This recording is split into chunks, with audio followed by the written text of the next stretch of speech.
Bom dia, boa tarde a todos e todas. Muito obrigada por acompanhar a gente nesse webinar sobre diálogos indígenas sobre energia eólica, intercâmbio de saberes entre Colômbia e Brasil. Aos pouquinhos a gente vai vendo vocês chegando e eu quero dar as boas-vindas. Antes de começarmos, eu quero compartilhar uma indicação para as pessoas que já entraram no webinar e aqui na parte inferior da tela, vocês vão encontrar a opção de interpretação com os idiomas que vocês podem escolher, o canal que preferirem. A gente tem interpretação simultânea para português, espanhol e inglês. E eu vou explicar basicamente como vocês podem fazer isso na barra inferior do celular ou do computador, dependendo do dispositivo em que estejam. Vocês vão na opção de interpretação, que é um ícone que parece um mundo. Se ele não aparecer, talvez três pontinhos que aparecem mais, e aí vocês vão encontrar o ícone do mundo. Então, assim que vocês encontrarem o ícone, se vocês escolhem o idioma que preferirem, que pode ser o original, o português, inglês, espanhol, e se vocês quiserem ver o webinar em um idioma específico, só em português, só em espanhol, só em inglês, vocês podem usar. Vai no canal que aparece o mundinho. Se tiverem alguma dificuldade para entrar nos canais de tradução, por favor, escrevam no chat, que a equipe técnica vai ajudar vocês com isso. Eu também gostaria de saber, enquanto vocês estão entrando, que falem de onde vocês estão falando, da Colômbia, do Brasil, do México, de onde vocês estão falando. E enquanto vocês entram, a gente vai dando tempo para que as pessoas entrem também para estar conosco.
Muito obrigado. Novamente agradeço por entrarem.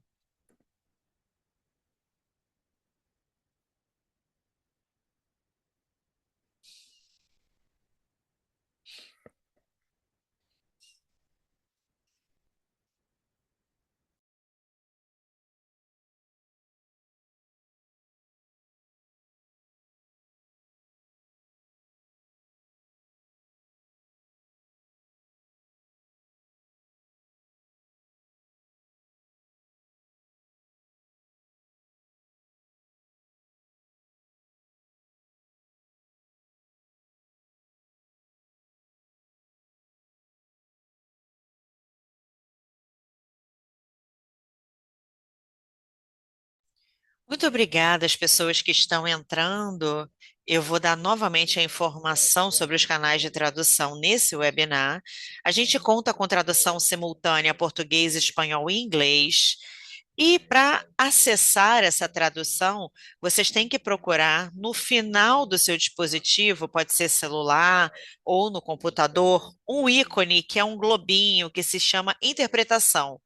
Nesse globinho do mundo, vocês vão encontrar três opções: áudio original, português, espanhol e inglês. O áudio original, se vocês estiverem confortável escutando tanto em espanhol quanto em português, podem ficar aí.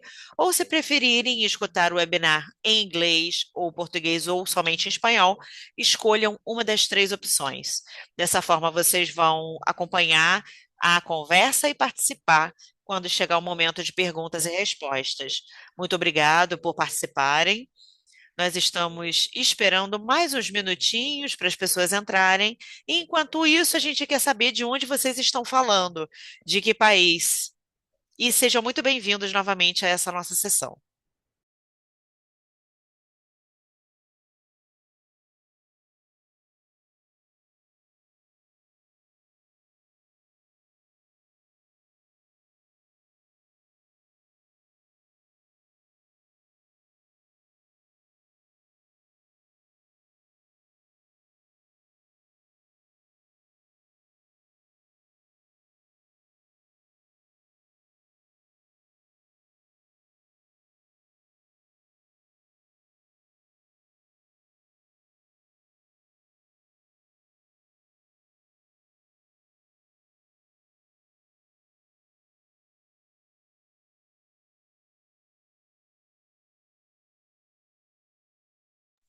Muito obrigado novamente por participarem desse diálogo indígena sobre intercâmbio de saberes entre Colômbia e Brasil. Mais uma vez, obrigado.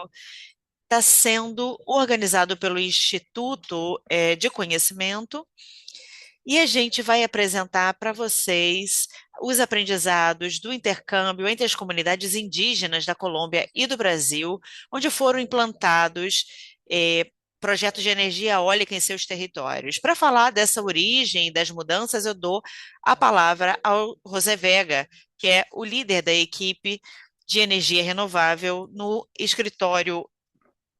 José, pode começar. Olá, bom dia, boa tarde a todos e todas. Para nós é um prazer organizar esse espaço de diálogo e conversas em torno das energias eólicas no território indígena.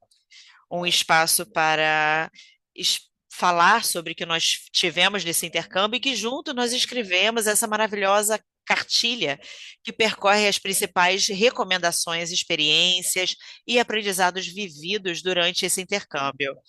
Isso também marca um ponto muito importante, porque é um exercício sem precedentes, quando comunidades indígenas de duas regiões, onde se projeta uma grande quantidade de projetos de energia renovável que se reúnem e compartilham o bom, o mal e o feio desse desenvolvimento e buscam juntos ter aprendizados que permitam que a energia renovável se transforme em um motor de desenvolvimento local para muitas comunidades que veem esse tipo de projeto como uma solução territorial. Então, esse encontro está focado em comunidades indígenas de Lagoaíra e no Brasil, Lagoaíra, Brasil, e na comunidades indígenas Potiguara do Brasil e Lagoaíra e na Colômbia. E por que essas duas comunidades?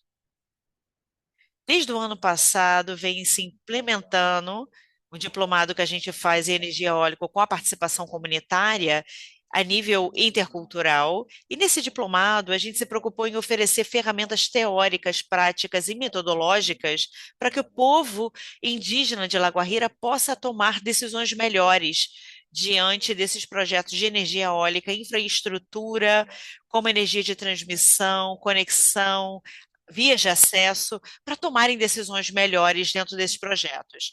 Como parte disso, a gente decidiu unir forços para treinar os nossos parceiros no Brasil e, desde o primeiro momento, aceitaram e tentaram organizar esse espaço para as comunidades, para que pudessem conversar, trocar ideias, perguntar sobre esse desenvolvimento.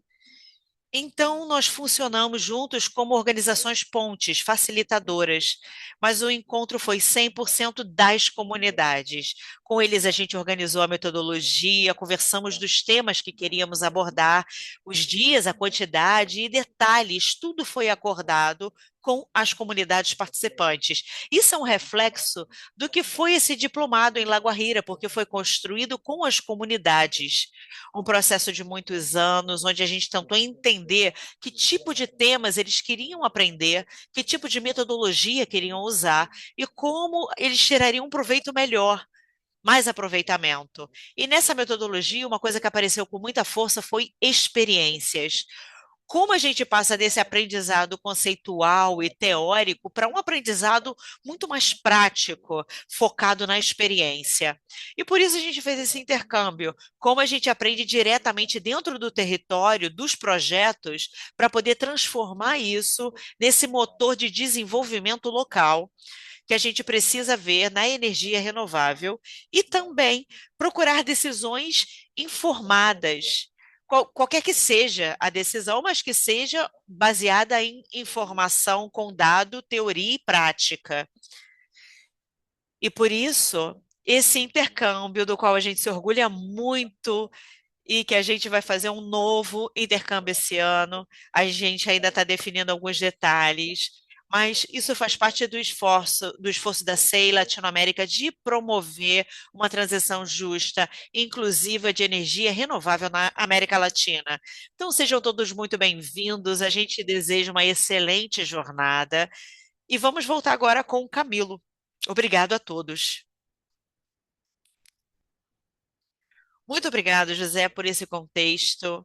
Durante a próxima hora, a gente vai ter quatro momentos principais. Primeiro, uma breve contextualização sobre como é a realidade em Lagoa-Hira e no norte do Brasil.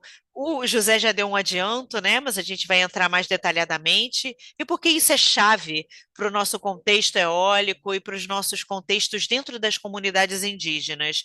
Eu quero apresentar uma cartilha que fala do intercâmbio, como foi a metodologia para criar o conteúdo e algumas das principais recomendações que saem das comunidades a partir desse intercâmbio entre os dois países. Possivelmente a gente vai ter um painel de conversa entre os participantes do intercâmbio para ouvir sobre suas experiências, os aprendizados, o que eles aprenderam com o processo, e também teremos um espaço para perguntas de vocês, para que a gente possa entender mais a partir dessas perguntas. Para começar, eu quero entrar no contexto territorial desse intercâmbio. Sabemos que nos últimos anos o Brasil se transformou em um dos países líderes em desenvolvimento de energia eólica na América Latina e, sobretudo, Rio Grande do Norte, que tem um papel fundamental no processo. E para entender melhor esse contexto, eu quero dar a palavra à Lígia, que é a nossa pesquisadora no Brasil, na instituição no Brasil, que vai falar brevemente sobre a importância do Rio Grande do Norte dentro desses territórios e como esses processos estão sendo vividos dentro das comunidades indígenas e dentro do território. Ela vai falar em português. E se vocês ainda não mudaram o canal de áudio, eu sugiro que mudem onde está a interpretação para botar em espanhol ou inglês para poderem acompanhar a apresentação da Lígia. Muito obrigado, Lígia, pela apresentação.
Muito obrigado, Lígia. E eu agora quero viajar para a Colômbia, para La Guajira, um território que tem uma enorme relevância para o desenvolvimento da energia eólica na região. Aí a gente tem comunidades indígenas, principalmente o povo Guayú, que hoje convive com a expansão, desse projeto, enfrentando desafios, e a gente tem participação com as empresas. E para isso eu quero chamar o Reinaldo, que é o pesquisador do SEI, para compartilhar algumas reflexões dentro do território. Reinaldo, seja bem-vindo. Muito obrigado, Camilo. Muito obrigada a todos por participarem desse espaço. Eu vou falar brevemente e quero compartilhar sobre o contexto do departamento de La Guajira, na Colômbia, especificamente La Guajira. Vocês conseguem ver a minha tela?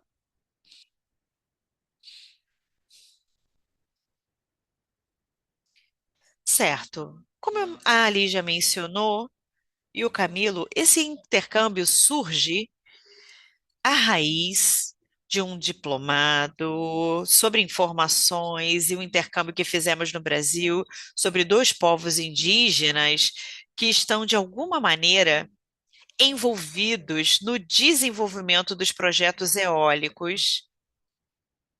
E nesse caso, eu quero falar do departamento de La Guajira. La Guajira é um departamento que faz parte da Colômbia, é um dos 32 departamentos da Colômbia, que chamou muito atenção e esteve presente em vários debates a nível global, regional, local, por seus recursos estratégicos com relação a recursos eólicos. E nesse caso, eu quero mostrar para vocês por que nós estamos falando de Lagoarrira? Por que esses dois territórios participaram nesse intercâmbio? Lagoarrira, como eu comentei, é um departamento da Colômbia que tem um recurso eólico muito, mas muito importante, que seus ventos têm uma característica muito particular, porque são ventos direcionais com velocidade média maior do que o normal, o que transforma ele numa região estratégica para o desenvolvimento de projetos eólicos. Então, esse recurso que a gente tem no departamento faz com que muitas empresas queiram desenvolver esse tipo de projeto nessa região. Mas eu quero mostrar para vocês também um pouco de o que acontece nessa região. Aqui a gente consegue encontrar onde estão localizados esses projetos, onde os projetos estão e que comunidades habitam nessa região. Por exemplo, essa ferramenta, que é uma ferramenta que a gente da equipe do SEI desenvolveu, é uma ferramenta que se chama Anarquia Guajira e que busca um navegador, coloca a palavra Anahira e vocês encontram informações dessa ferramenta se colocarem no navegador de vocês. E também vão encontrar uma página que fala um pouco sobre a nossa ferramenta, que é para a gente ver, permite que a gente veja onde estão os projetos localizados. E eu vou mostrar aqui.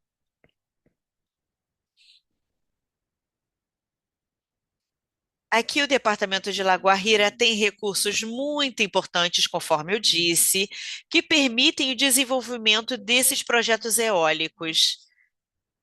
Vocês podem ver no mapa que a gente tem algumas cores que representam os projetos eólicos que estão nesse território. E nesse território, a gente consegue ver em torno de 16 projetos que estão em construção, em projeto de licenciamento, outros estão em avanços significativos e em suas implementações. E nesse território, Não existe somente um recurso eólico, mas também existem comunidades indígenas, como, por exemplo, a comunidade Iguaju, que é uma comunidade milenar, é um povoado milenar, um povo milenar que está localizado nesse território. Vocês podem ver aqui no mapa, em tudo que aparece em cor violeta, essa região é toda ocupada pelo povo Guadiú já há centenas de anos. E nesse território, a gente está agora implementando projetos eólicos.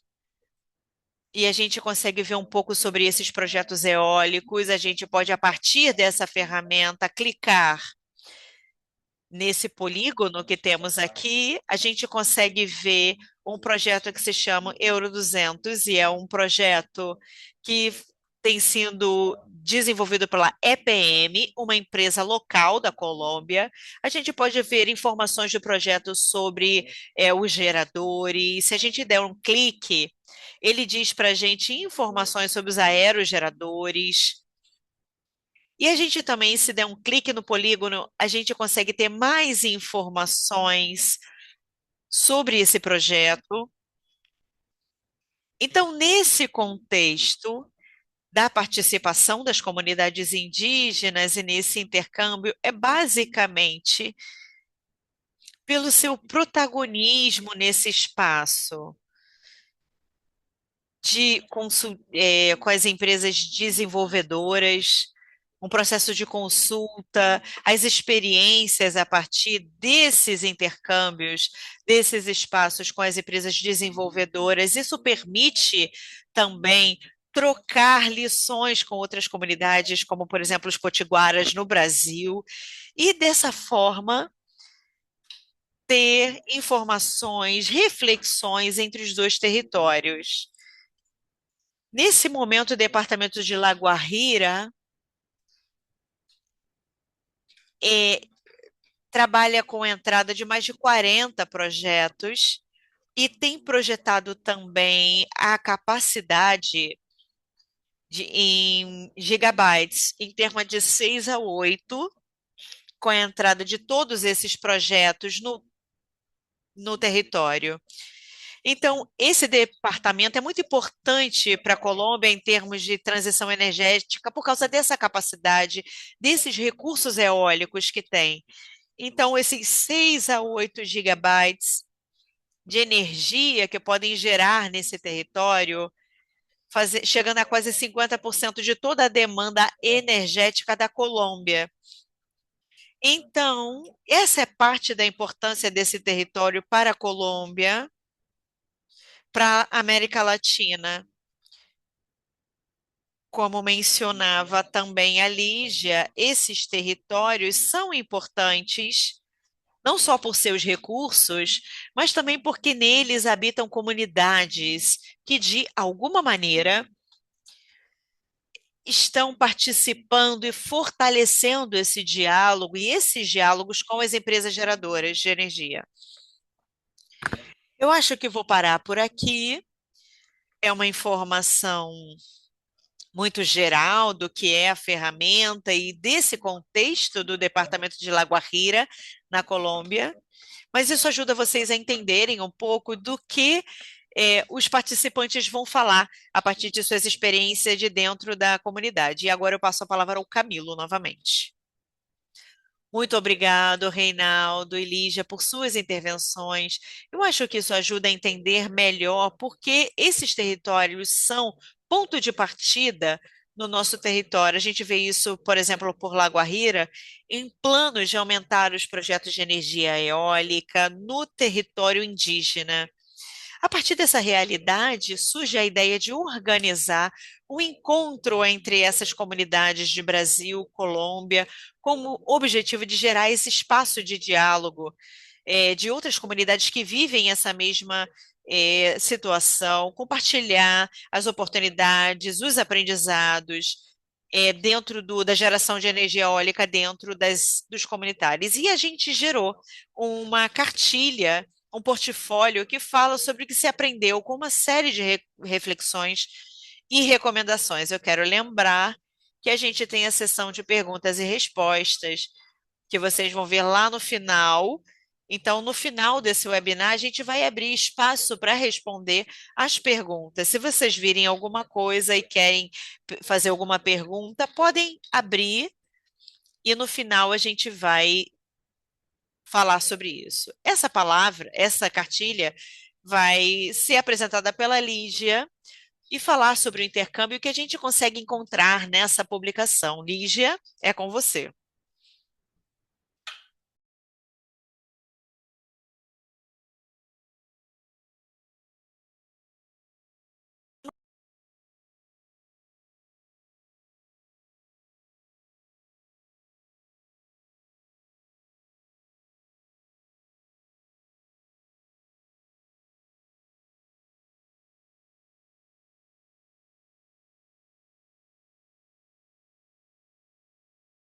Sim, a gente está vendo a sua apresentação, Maria.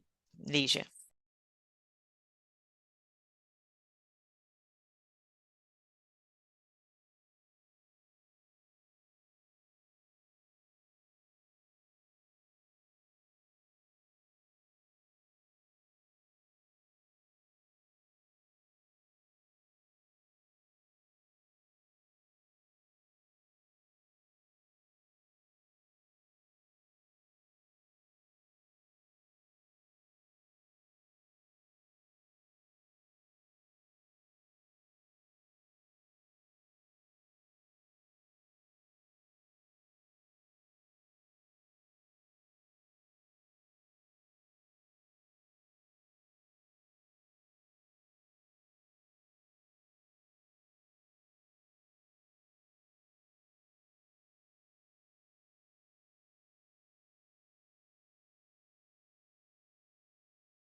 Bom dia a todos. Eu quero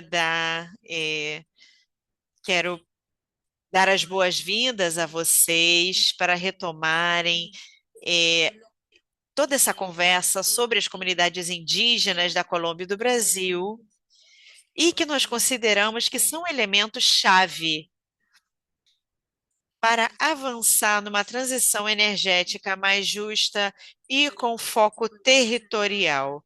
Podemos passar para o próximo slide. E para falar sobre as recomendações entre o intercâmbio, eu quero falar sobre três eixos fundamentais. O primeiro, que está orientado para fortalecer o que é a governança e os direitos das comunidades. E digamos que a primeira recomendação fala de fortalecer a organização comunitária. E como, reconhecendo as associações, as assembleias e as mesas de diálogo, não é só um espaço onde as comunidades sentam para conversar, mas também instâncias legítimas de tomadas de decisão e de representação. Isso é chave, porque esses espaços é onde as comunidades podem tomar decisões e podem liderar e construir decisões coletivas e podem participar de maneira muito mais equitativa. Nessa mesma linha de governança entre as comunidades, também há uma recomendação para garantizar a consulta prévia, livre, e falar sobre as diferentes etapas dos projetos dentro da comunidade. Aqui é importante considerar que essa consulta prévia de informação deve ter informação e deve fornecer informação suficiente para as comunidades. Deve estar em formatos acessíveis para elas, deve permitir também que as comunidades tenham os estilos para tomada de decisão e que devem permitir também e devem respeitar as iniciativas das comunidades.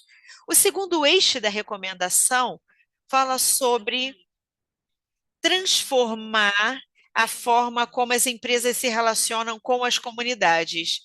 E também um elemento chave nesse ponto é diferenciar de forma muito clara o conceito de compensações e o conceito de benefício. As compensações surgem e são respostas obrigatórias à raiz dos impactos negativos que podem causar nos territórios, enquanto os benefícios são todos aqueles mecanismos que podem utilizar a empresa para falar sobre os benefícios do projeto e para contribuir para o bem-estar da comunidade a longo prazo. E muitas vezes isso é confuso e faz com que gere expectativas que são pouco claras e também escolhas que são pouco equilibradas. Então, é fundamental ter clareza sobre esses dois conceitos. Outra recomendação é fortalecer as capacidades e as alianças interculturais, as capacidades das comunidades, e para eles é importante promover espaço de formação, workshops, oficinas e espaços técnicos para que a comunidade possa entender de que se trata esses projetos de energia eólica e quais são os aspectos positivos e negativos, porque podem ser um marco que respalda e como as comunidades podem participar em cada uma das fases e etapas desse projeto, como podem participar ativamente na tomada de decisão. Então, a gente mencionou muitas vezes esse diplomado de energia eólica com participação comunitária, e ele é um elemento chave que pode contribuir com as lideranças comunitárias para facilitar espaços de intercâmbio entre diferentes atores. Por último, está relacionado com a sustentabilidade dos territórios a longo prazo, e principalmente falar sobre o papel que as mulheres têm e as práticas de cuidado, alimentação, saúde, educação, bem-estar comunitário e como essas atividades são importantes na hora da tomada de decisão. E também são comunidades que contribuem para a sustentabilidade dentro dos territórios. Então, garantir a participação das mulheres nesses espaços de tomada de decisões é muito importante. E, por último, falar da importância de planejar a saída dos projetos desde o início, e não só quando o projeto já vai sair do território. É importante fazer planos de desmantelamento, desmontamento, desmonte desses projetos e das turbinas, ou o que fazer em termos ambientais, e que se incluem decisões econômicas e sociais para que as comunidades possam fazer um acompanhamento adequado durante esse processo de desmantelamento dos projetos. Com essas recomendações, a gente vê que a transição energética não está centrada unicamente em aspectos técnicos, mas, claro, deve ter no centro as comunidades, seus direitos, suas formas de organização e também suas visões de futuro. E com isso, eu gostaria de terminar o que é essa cartilha e passo para o Camilo para que a gente possa continuar. Muito obrigado, Maria Paula e Lígia, por compartilharem com a gente um pouco desse processo, que foi muito inspirador, porque ele foi muito inspirador. Foi mais que necessário que agora a gente escute as pessoas que participaram nesse intercâmbio. E vou dar novamente a palavra a Maria Paula, porque a gente quer saber um pouco com eles como eles se sentiram, o que que eles aprenderam nesse intercâmbio. Muito obrigado, Camilo. Agora, nesse momento, a gente quer convidar várias pessoas que participaram nesse intercâmbio entre as comunidades indígenas, entre a Colômbia e o Brasil, e quero convidar para que eles abram as câmaras, Rejane Batista e Ismael de Souza, que acompanharam a gente, que estão falando do Brasil, e do lado da Colômbia, Mileides Jauaíro e o John Jairo Puchaina. Abram as suas câmaras, porque a gente quer que vocês se apresentem. A Rejane Batista é líder dessa comunidade indígena dos Potiguara Mendonça Serrote, de São Jairo. A gente quer, e eles estão em João Câmara, e é a coordenadora administrativa da Associação Comunitária Indígena de Serrote de São Bento. Ismael é o líder da comunidade do Amarelão, da comunidade Potiguara Mendonça, trabalha como controle de doenças endêmicas na comunidade João Câmara e também é coordenador administrativo da Associação Comunitária Mendonça Potiguar. Mileides é docente da primária, é líder da comunidade de Santana, no corregimento de Uipeche, na Colômbia. Ela também é responsável pela instância étnico-territorial no marco da transição energética e participa na mesa de governança de sua comunidade. Por último, mas não menos importante, John Jairo Puchaina, que é o gestor social, docente normalista superior, atualmente exerce a liderança social no corregimento de Uipeche e no resguardo indígena, onde ele trabalha fortalecendo a comunidade e o desenvolvimento social. Sejam bem-vindos todos, muito obrigado todos por estarem aqui nesse painel de conversa. Só uma pequena instrução para a gente aproveitar o tempo, para que todos possam falar. Eu queria pedir que, por favor, suas respostas tentem compartilhar ideias breves e concretas, para que todos possam participar. Para começar a conversa, eu quero primeiro escutar algumas das experiências que tiveram no intercâmbio, e por isso essa primeira pergunta está dirigida ao John Jairo e à Rejane. E é a seguinte: o que foi que mais chamou a atenção em vocês, o que mais lhe valeu no intercâmbio entre as comunidades do Brasil e da Colômbia? Para começar, eu quero pedir que o John Jairo fale sobre suas reflexões. Pode falar. Muito bom dia. Vocês estão me escutando bem? Sim, certo, estamos escutando bem. Eu sou o John Jairo Puxaina, nativo aqui do território Guajiro, da Colômbia. Eu estou muito feliz com cada um de vocês presentes aqui nesse webinar e focado. Isso de conhecer um pouco sobre o que foi e quão importante foi o intercâmbio entre transição energética nos povos indígenas. Respondendo à pergunta da Maria Paula, eu quero dizer que uma, um dos grandes aprendizados e conhecimentos que nós tivemos dentro desse processo e que mais me impactou foi que isso não só se vive aqui, que, que de repente seria algo novo para nós e que para um bom desenvolvimento e um bom progresso é necessário que esses processos aconteçam.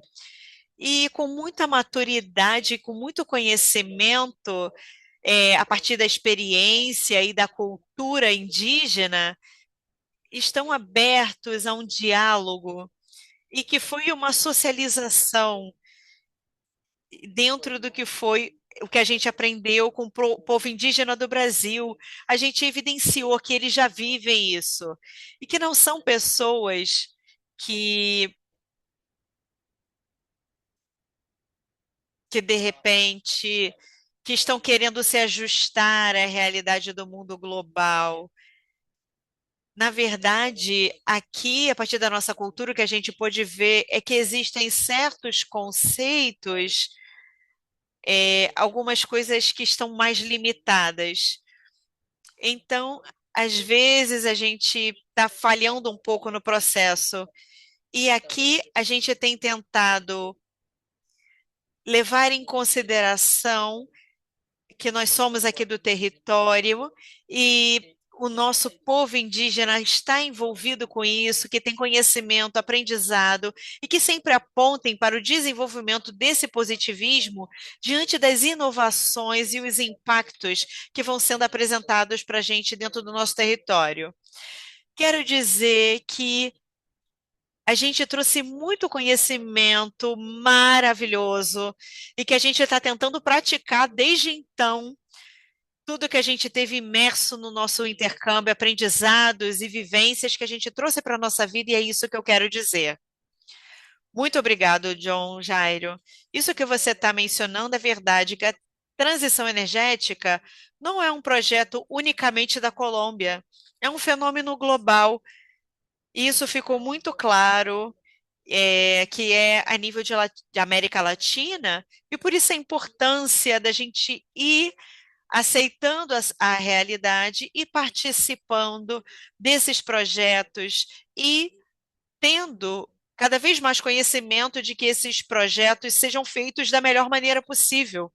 Porque assim, tanto a empresa quanto a comunidade vai sair ganhando e vai chegar aos seus objetivos centrais. Agora eu quero dar a palavra à Regiane, para que ela compartilhe com a gente a sua resposta.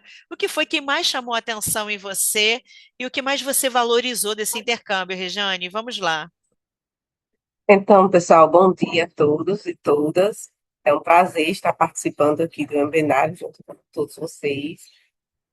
Foi um prazer recebê-los todos aqui na minha comunidade. Dizer que foi uma experiência incrível. Desde então, a gente tem buscado, ter conhecimentos, mais conhecimentos sobre os nossos direitos, porque diferente, né, dos indígenas da Colômbia, a gente não teve essa consulta, então ficou muito difícil para a gente cobrar das empresas, né, os nossos direitos depois que os parques já foram instalados. Então, isso nos mostrou que os colombianos eles têm uma organização. Eles vieram para a comunidade, mas eles vieram muito bem organizados, e isso me chamou muita atenção. Também em relação à cultura, né? A cultura deles são muito preservada, o que a gente tenta resgatar aqui também no nosso território.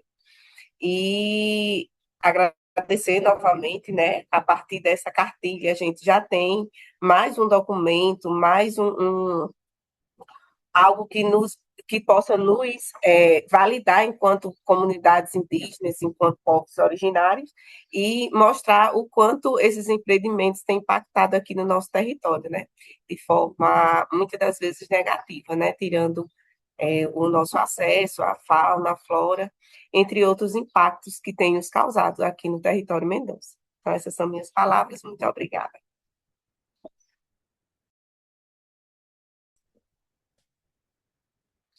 Muito obrigada, Rejane, por compartilhar a sua experiência e ver que também existem possibilidades e que talvez o processo não tenha sido feito da melhor maneira e que os colombianos veem uma oportunidade que, como comunidade, nós também podemos participar no desenvolvimento de vocês, dos projetos de vocês, e buscar também, ou talvez ajudar vocês a buscarem esses benefícios e aproveitar a partir, desde o início, ter um bom relacionamento com as empresas. Muito obrigada, Rejane.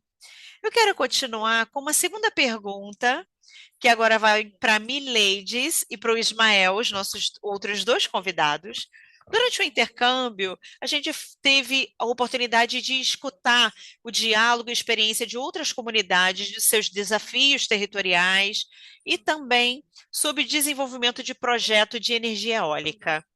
Por isso, eu gostaria de perguntar para vocês, depois de terem participado desse intercâmbio, quais foram os aprendizados que vocês consideraram mais valiosos para as suas comunidades? E para começar, eu quero convidar a Miladies para compartilhar com a gente a resposta dela. Muito bom dia a todos. É um prazer falar com a Rejane, com o Ismael, a todos. Aprendizados muitos e muito valiosos. A gente pôde observar de forma palpável uma coisa que há para ser resgatado, é que eles são organizados. Eu admiro muitas mulheres, o empreendimento dessas mulheres potiguaras, a sua organização, como eles fazem uma organização dentro dos territórios.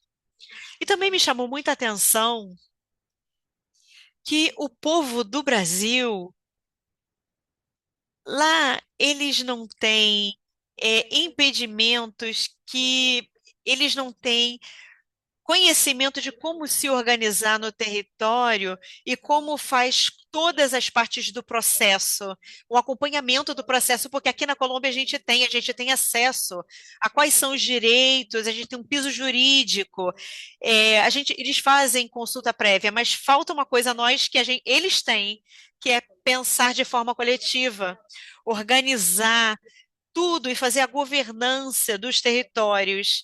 Então, eu pude aprender atividades como comunicação efetiva, liderança, poder de empreendimento das mulheres, e espero que em Pogiuayu a gente consiga se organizar, e quem dera que a gente conseguisse se organizar como o povo potiguara se organiza, as associações que permite que tenha um desenvolvimento e uma sustentabilidade dos projetos a longo prazo. Fortalecer as nossas governanças, fortalecer as nossas organizações sociais dentro dos territórios, porque falta para a gente, falta organizar.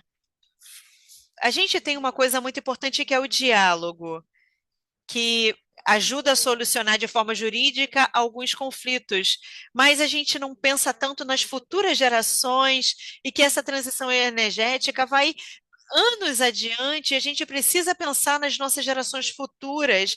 Então, a gente aprendeu também que a liderança efetiva, que desde pequeno tem que colocar nos nossos jovens essa liderança no território, que não sejam terceiros que venham para cuidar do nosso território, mas que cada líder tem que ser formado e capacitado dentro da nossa comunidade.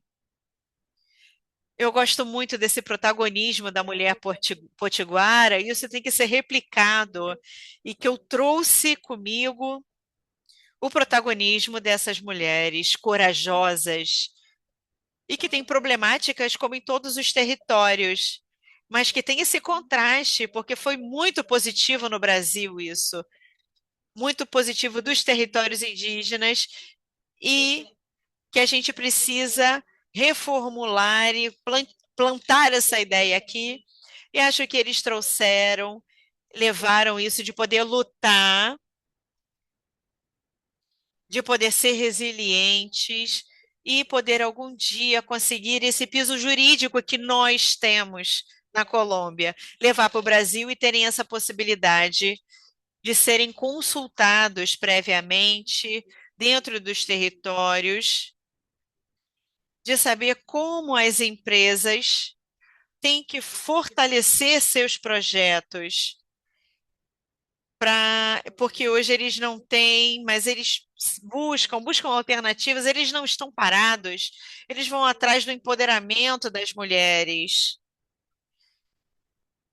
E isso é fundamental para que as comunidades se posicionem, sejam colaborativas e ressaltar que isso não esteja só na teoria, mas que se transformem num pilar básico e estratégico, com atitudes concretas. E como a gente vai fazer essa transição energética dentro do território e reproduzir e reformular isso em outros lugares. Se é o caso de fortalecer ou de resgatar uma coisa,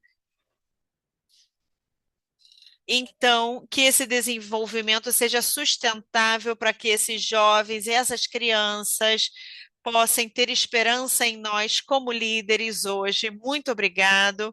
Muito obrigada, povo do Brasil, povo potiguara, São Bento, Santa Terezinha, ao grupo da Lígia, ao SEI, por terem nos dado essa oportunidade. Isso não foi uma capacitação somente, foi uma preparação, uma contribuição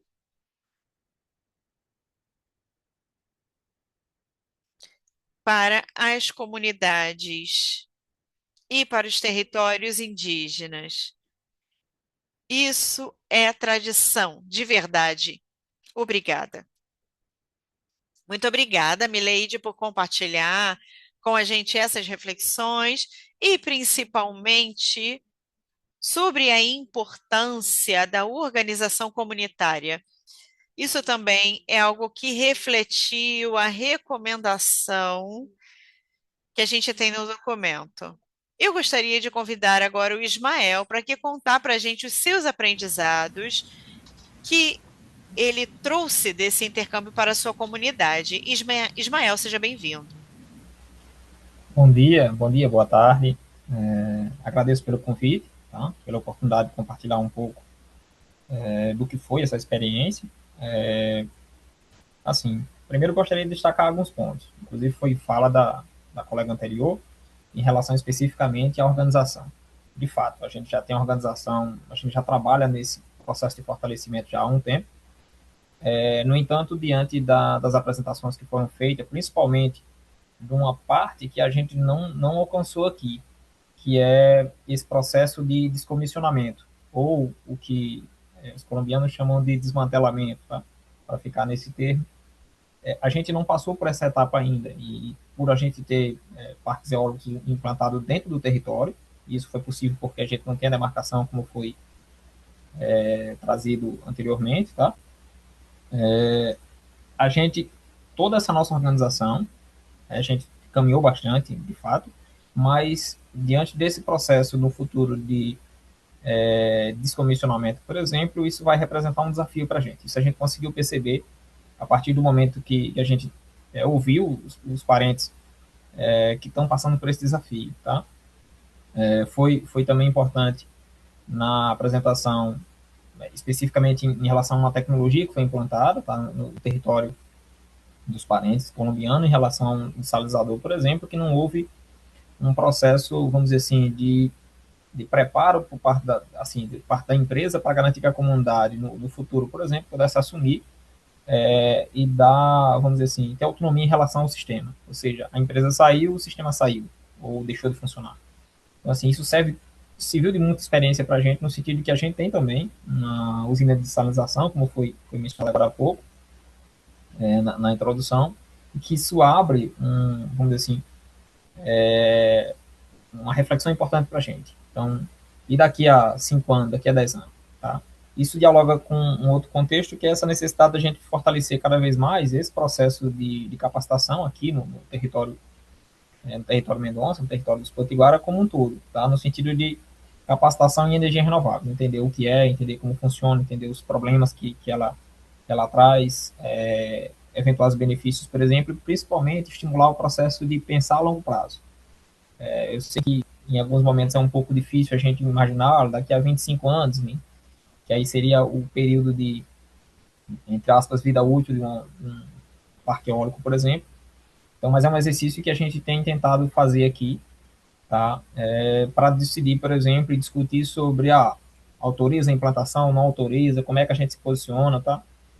E um detalhe importante, essa questão das organizações sociais aqui, a gente deu alguns passos a mais, a partir inclusive desse próprio encontro, que foi olhar de maneira um pouco mais madura isso, como se daria um processo de consulta aqui. Eu lembro que no momento que a gente recebeu os parentes da Colômbia, a gente discutiu sobre, olha, a gente tem um protocolo, a gente tem organizações em cada comunidade, a gente tem uma organização que junta as comunidades, enfim, uma estratégia de fortalecer essa discussão em grupo e poder se posicionar diante de uma ameaça tão expressiva que são essas empresas, enfim, e o quão amplas elas são, tá? Mas, enfim, abriu a nossa mente no sentido de que a gente precisa fortalecer cada vez mais o vínculo do nosso povo com o nosso território, tá? Inclusive o vínculo dos parentes com o território deles e a visão que eles têm com relação ao território. Isso chamou muita atenção, a própria Regiane agora mencionou esse detalhe importante. De fato, para a gente, e conversando com a Regiane, com os demais que estavam presentes, os demais daqui, Potiguara, enfim, a relação que os colombianos têm com relação ao seu território. Então, reforça a necessidade que a gente precisa fortalecer cada vez mais essa nossa relação com o nosso território.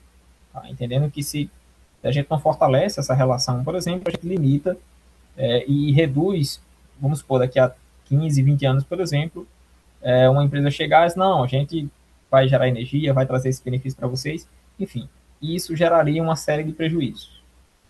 Só para numerar, por exemplo, a nossa relação com a fauna e flora, por exemplo, é uma relação muito próxima, tá?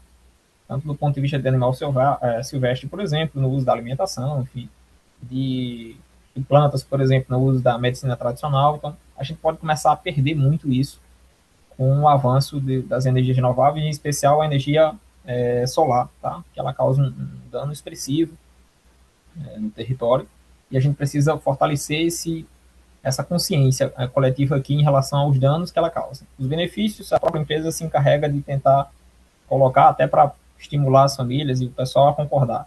Mas a gente precisa mostrar também, olha, existe esse monte de dano aqui, vale a pena? E sempre estimulando realmente essa questão de pensar a médio e longo prazo, para além daquela fase inicial de implantação, de empregos, enfim, que normalmente cativam um pouco, independente da localidade, enfim, ela sempre cativa um pouco mais essa questão de geração de renda de forma imediata, tá? E só reforçando mais um ponto, a questão de fortalecer as organizações sociais locais. Por incrível que pareça, a gente, depois desse encontro, viu a necessidade, sim, e ao meu ver, a gente precisa fortalecer cada vez mais as organizações. Não tem como ser diferente diante de um cenário, vamos dizer assim, de ampliação das energias renováveis aqui, tá, no território. É uma área, vamos dizer assim, muito cobiçada. No início da fala aqui foi colocado as características lá da Colômbia, por exemplo, em relação à velocidade do vento, velocidade e constância. Aqui a gente também tem um perfil de vento, por exemplo, muito favorável. Vento e irradiação solar, por exemplo, que favorece muito a energia eólica e a energia solar fotovoltaica. Então a gente acaba, vamos dizer assim, ficando um pouco, vamos dizer assim, sendo muito assediado por parte de empresas, especificamente dessas duas fontes, tá? A geração de energia eólica e solar, tá? Inclusive, agora recente a gente tem dialogado no sentido de se posicionar em relação a alguns projetos de energia solar, certo? E essa consciência só veio, esse diálogo só veio muito em função do que a gente viu dos parentes que estão passando por esse problema de descomissionamento, tá? E para a gente aqui no Brasil, inclusive, isso é novidade, tá? A gente ainda não chegou a esse nível, tá? E aí ver, enfim, as dificuldades, os desafios que eles estão passando, isso nos antecipa, isso nos dá um tempo, por exemplo, inclusive para ir se preparando para esse tipo de situação, tá certo? Então, assim, no geral, foi uma experiência que eu considero muito proveitosa, tá? É, só reforço um detalhe que foi comentado ainda quando a gente estava no encontro, que de repente, fosse um pouquinho mais extenso, um pouquinho mais maior, até para que o intercâmbio permitisse que os visitantes como um todo, pudessem compreender um pouco mais o território e um pouco mais além, tá? De conhecer não só um ponto de memória, no caso, a Pedra do Sino, mas conhecer também outros espaços que a gente utiliza na comunidade de forma coletiva, tá? Áreas, por exemplo, mais amplas de caça, enfim, é possível acessar com muita facilidade, tá? E é isso ia mostrar um pouco mais dessa nossa vivência. Mas, enfim, tem o fator tempo, tem alguns fatores que interferem nessa possibilidade de se estender um pouco. Mas, enfim, reforço que foi um evento que eu considero muito proveitoso, mesmo com a minha formação em energias, mas muito do que foi discutido ali, para mim, foi novidade, por incrível que pareça, e aí eu fiquei, inclusive, muito feliz em poder ter participado, tá? Então, agradeço pela oportunidade, enfim, reforço a necessidade da gente fortalecer esse tipo de momento de diálogo, por exemplo, de troca de saberes, de experiência.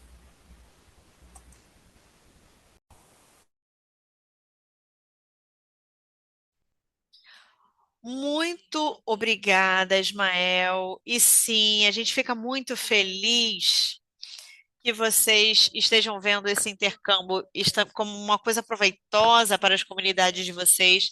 Muito obrigada aos quatro por compartilharem suas experiências, aprendizados e reflexões do intercâmbio que refletiu nas conversas que vocês tiveram nesse espaço e que, de forma valiosa, também aportam para a transição energética nos territórios.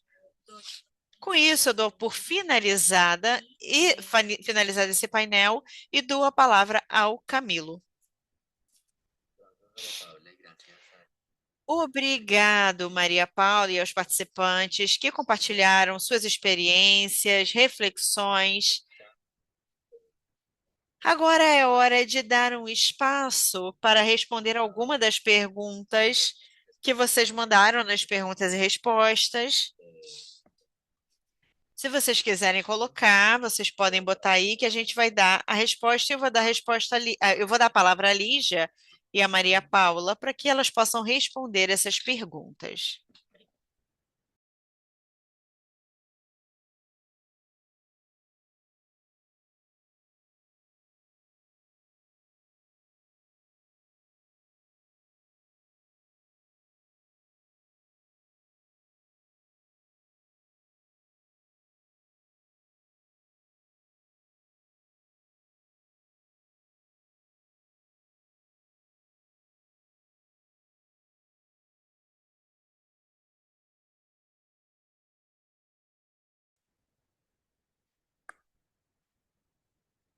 Obrigado, Lígia. Efetivamente, desenvolver essa ferramenta permite informações oportunas, confiáveis e fáceis de compreender, com uma linguagem fácil, inclusive um pouco interativa, e foi um grande desafio. O desafio, basicamente, é identificar onde está essa informação.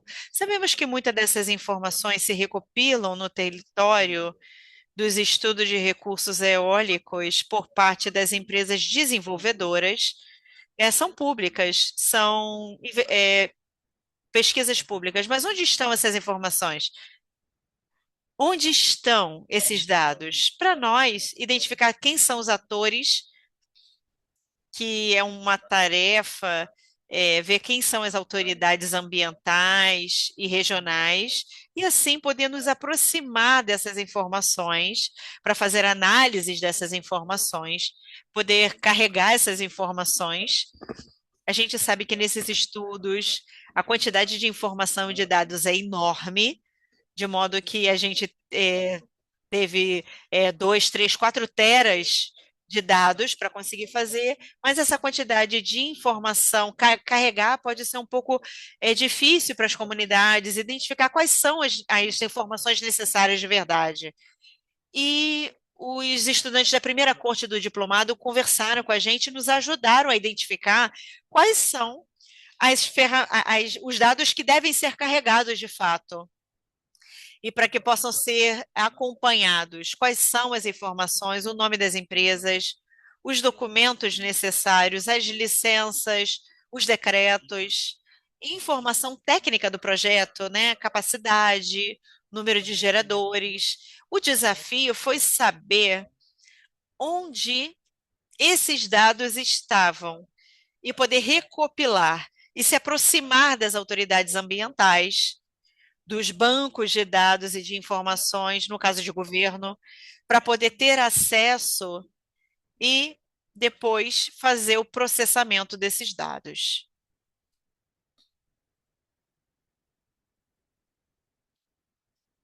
E essa é a resposta para a pergunta, não sei se conseguiu responder.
Obrigado. Eu quero agradecer por essas perguntas muito pertinentes para entender o contexto em La Guajira, na Colômbia, com relação aos parques. Esse desenvolvimento também, né? Bom, na Colômbia a gente tem uma consulta prévia, informada, livre e informada, como um marco de 1969, com as consultas prévias e quem participa delas. Como primeira medida, como primeiro passo, vamos imaginar que eu sou uma empresa que quer desenvolver um projeto numa comunidade X. A primeira coisa que eu tenho que fazer é me aproximar à direção e autoridade nacional de consulta prévia, que pelas siglas é DNCP. Eu me aproximo dessa direção do Ministério de Interior na Colômbia para saber se nesse território, qual é a comunidade que está ali para poder fazer a consulta. Mas primeiro se faz uma visita de procedência ou não de consulta prévia, ou seja, para saber se o projeto que eu vou realizar nessa comunidade afeta diretamente a comunidade que está lá no território, ou se causa algum dano a esse território.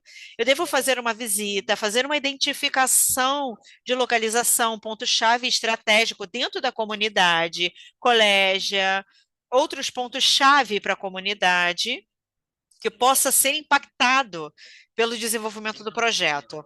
Dessa forma, a gente levanta uma consulta técnica por parte dos profissionais do Ministério do Interior para emitir uma procedência ou não de consulta prévia.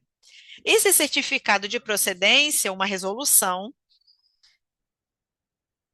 e o que ele me diz é: nessa comunidade tem um território, uma comunidade, e sim, pode ser consultada e deve ou não ser consultada.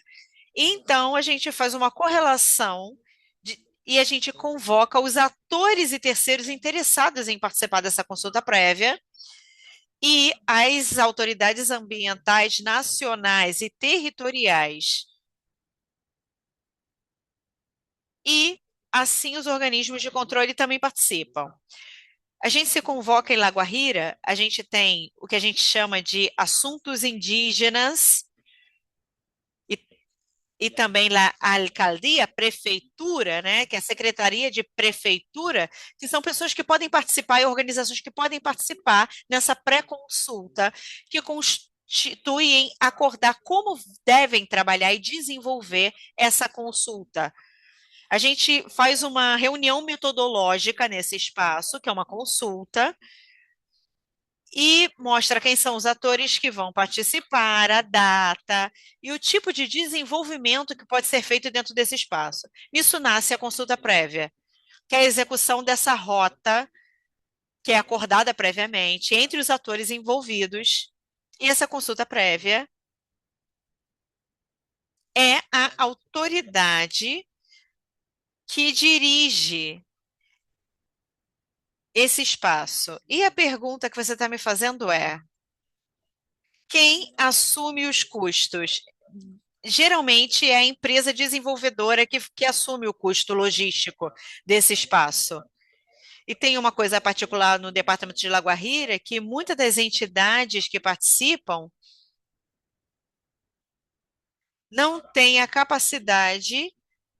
Por exemplo, em La Guajira a gente tem um território muito extenso e tem difícil acesso, e eles chegam com essas empresas no nosso território. Desculpe, o acesso não está chegando na cabine. A internet falha. Perdão, estamos sem acesso à transmissão do Reinaldo na cabine.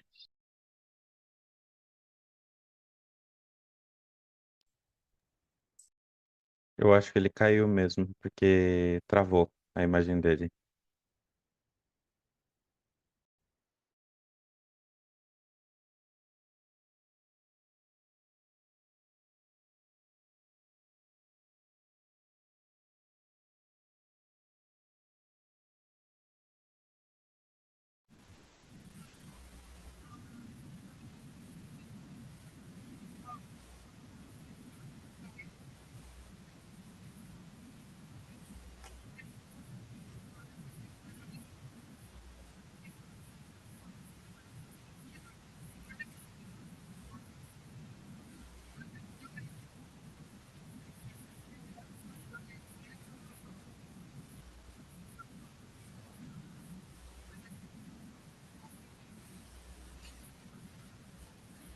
Sim, sim. De fato, o órgão ambiental do Estado, no caso o IDEMA, ele, na verdade, ele não tinha grandes, vamos dizer assim, diálogos com a gente. Tá? E aí a gente, inclusive através de várias provocações, por exemplo, conseguimos, após o intercâmbio, tá? A gente conseguiu ter alguns diálogos de aproximação. Inclusive, o próprio órgão teve aqui nas comunidades para estabelecer um diálogo e tentar construir algo no sentido do que seria de fato essa consulta, do que e como é que isso se daria, tá? Então, houve uma aproximação por parte do órgão ambiental das comunidades como um todo para viabilizar como é que seria. Isso a partir da nossa provocação, a partir usando como base o nosso protocolo de consulta, tá? Ou seja, olha, a gente quer ser consultado, aqui tá o procedimento, o passo a passo, enfim, a gente quer seguir esse trâmite aqui, tá? Então, houve uma sinalização por parte do IDEMA. O órgão ambiental do Estado aqui é um detalhe importante, tá? Ele não tem vamos dizer assim, uma estrutura tão fortalecida. Basicamente, bolsistas, e aí quando vem um servidor para interagir com a gente, muitas vezes ele não tem tanta, vamos dizer assim, capacidade de dar respostas mais consistentes gente, pela própria situação de vulnerabilidade dele enquanto bolsista, enfim. E é um desafio que a gente enfrenta aqui, infelizmente. Tá? Então, mas a gente vem trabalhando no sentido de construir esse diálogo, tá? Entendendo, inclusive, que tem uma série de projetos que estão por parte de empresas solicitando a licença, por exemplo, para poder fazer os estudos, para poder implantar, por exemplo, e até entrar em operação, tá? Mas a gente cai nesse contexto. O servidor, numa condição de vulnerabilidade, ou seja, sempre que a gente recebe ele aqui, ele é um bolsista, ele não consegue trazer uma resolução tão consistente para a gente, mas há esse processo de diálogo e de construção. É recente, mas a gente tem conseguido avançar um pouco, pelo menos do ponto de vista de diálogo. De maneira tão consistente, a gente não passou ainda, ou seja, a gente não testou ainda de maneira objetiva o nosso protocolo de consulta agora recente. Então, não conseguimos efetivamente fazer isso. Tá? Então, está num processo ainda de consolidação, eu diria. Tá?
Muito obrigado, Lígia. Estamos chegando ao final do nosso webinar, mas o diálogo continua.